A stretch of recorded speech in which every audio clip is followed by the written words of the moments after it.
Hey everyone, I'm back with some more cards to share.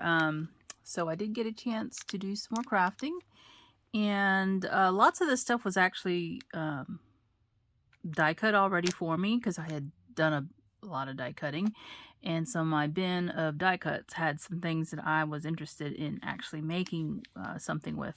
So let me show you what I used for my first card, and then we'll move on. So this one has this Pure Poppy ink from Paper Tray Ink. This, I used a button from Dress It Up. It's the Valentine Heart of Mine collection, and you can see there's red and white hearts in here.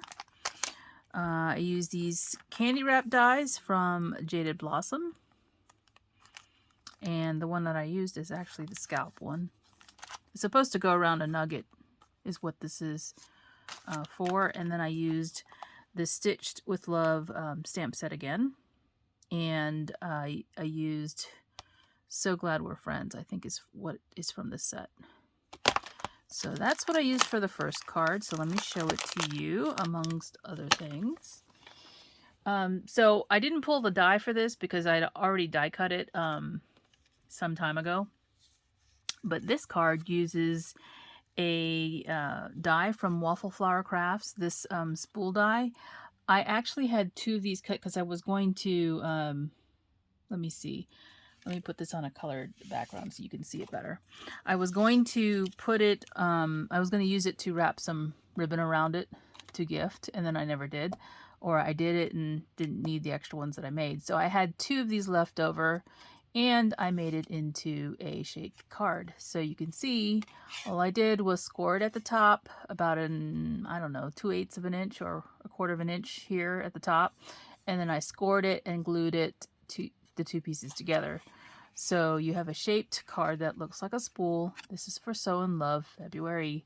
So I also had some of this red gingham ribbon that I had cut off of the roll that I have. It's a huge roll. And then just did a little bit of playing around and wrapped it around. It was actually the exact right height for the spool here.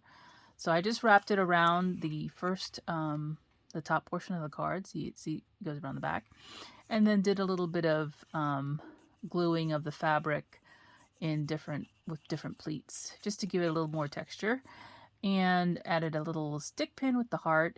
And then here is my candy wrapper sentiment. I like using the dies for sentiments instead of candy wraps. I don't buy the nuggets very often, actually.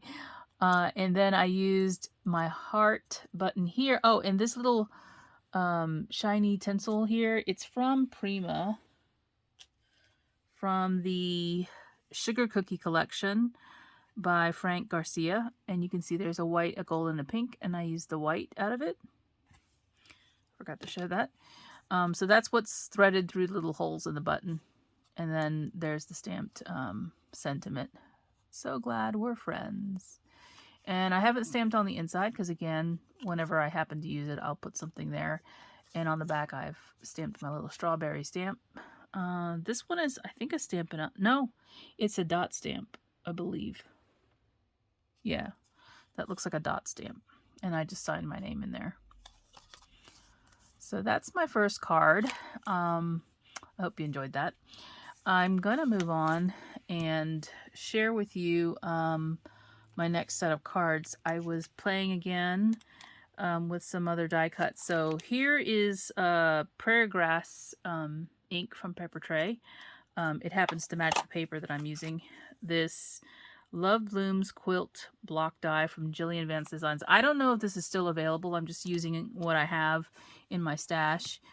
I had die cut some of these pieces a long time back when I was doing a swap with Kat, and these are pieces I didn't put together, so I just kept them in a little bag and pulled them out.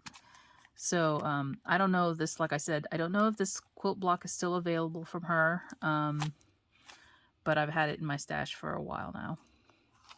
I also use this die. This is from Gina Marie Designs. I think that's the name. And here's the website if you're interested. This is the website. Her die sets are pretty cheap. I believe it's because she actually has them made in China and then shipped back. But I've had this set for a long time too. There's actually another set on the back that's a rectangle.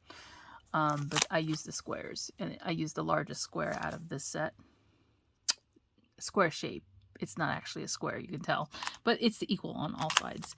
I used this stamp set again, the Quilter's Sampler, and I used different sentiments going on here, and then I also used the Handmade By this time around. So this is the stamp set I used, and then I used my Tilda paper because the die cuts were already cut out of this paper, and so I continued with the color scheme from this paper, so I had to use a couple additional sheets. This is the Apple Bloom from Tilda.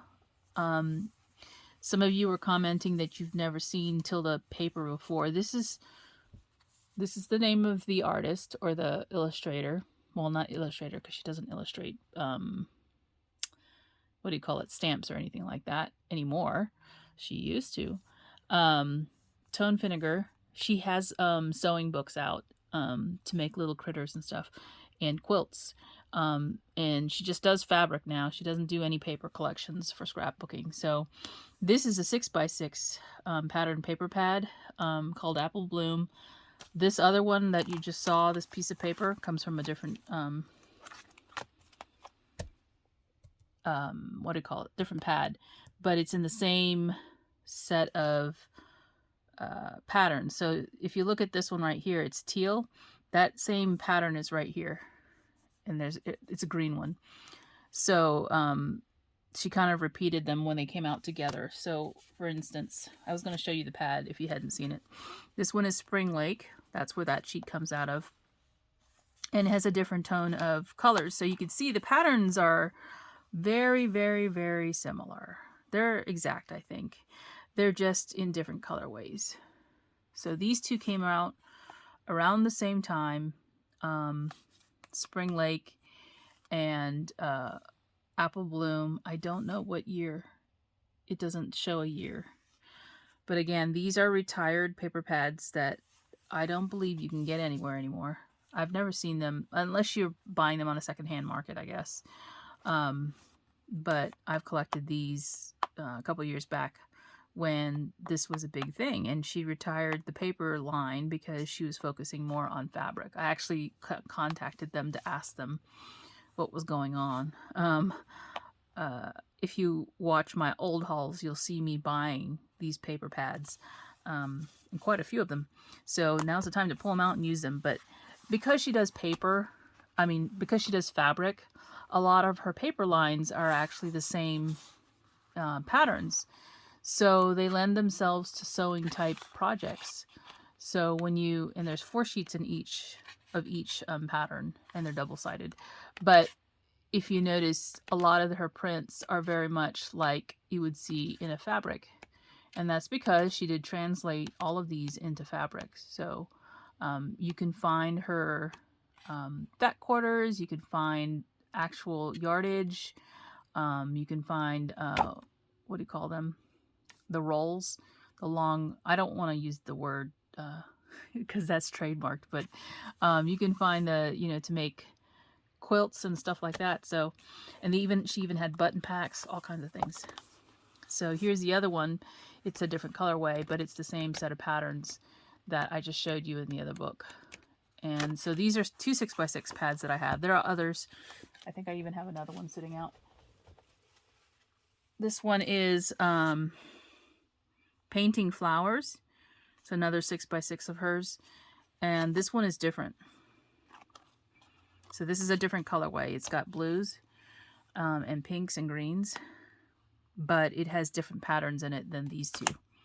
So this came out with a different pad, which I don't know if I have that in here, but maybe this one was a one-off.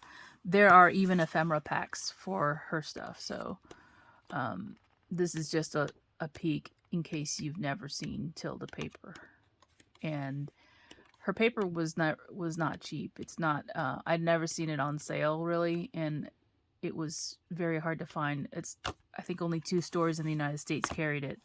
The rest were overseas, and it was very hard to get it imported here. Very hard to deal with Pandora, is what I understand, to get them imported. So anyway, that's what I have here.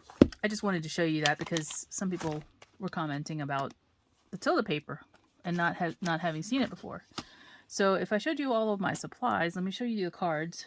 If you're still here, they're beautiful, even if I say so myself. But it's because I think they're simple and yet they're really nice sentiments. So they're almost the same. I made them look like a quilt block is what I wanted that to be. So you can see this one's a pink and green colorway, and then this one's more like your golden yellow and greens, some pinks thrown in there. And so these are Tilda papers, both from the which paper pad was it? Is it Apple Blossom? Yes, Apple Bloom is what it's called. Papers from that pad. And so there's that die cut from Gina Marie, and then this is the die cut from Jillian Vance. And you can see I've die cut it. I had die cut it in different patterns, and then I just placed the paper back in there in different sort of colorways, right? And then these are the two sentiments that I chose from the stamp set from Paper Tray Ink. I have not stamped anything on the inside. I did pop this up on foam just so that you would be able to really see that this is actually kind of, I don't know, puckered a little bit. When it went through the die cutter, it puckered it because it's really tight. But I like that because it's supposed to look like fabric or a quilt square. I think it kind of looks like a handkerchief in a way, or a coaster maybe. So I haven't stamped anything on the inside just because I don't know who I'm going to be gifting it to or handing it over to. I see a little Chad that I need to poke out. I did stamp the back though. So that's where it's got that handmade by, and it's script, and then it's got like a little needle you can write your name on. Isn't that cute?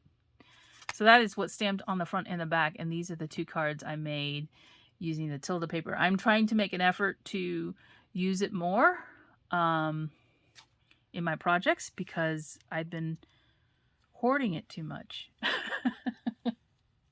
And it's such beautiful paper with the hashtag for Sew in Love February. It really goes really well with that type of project. So I'm going to try and use it more for these projects, and we'll see what happens. So thanks for watching. I hope you enjoyed the cards, and I'll talk to you soon. Bye for now.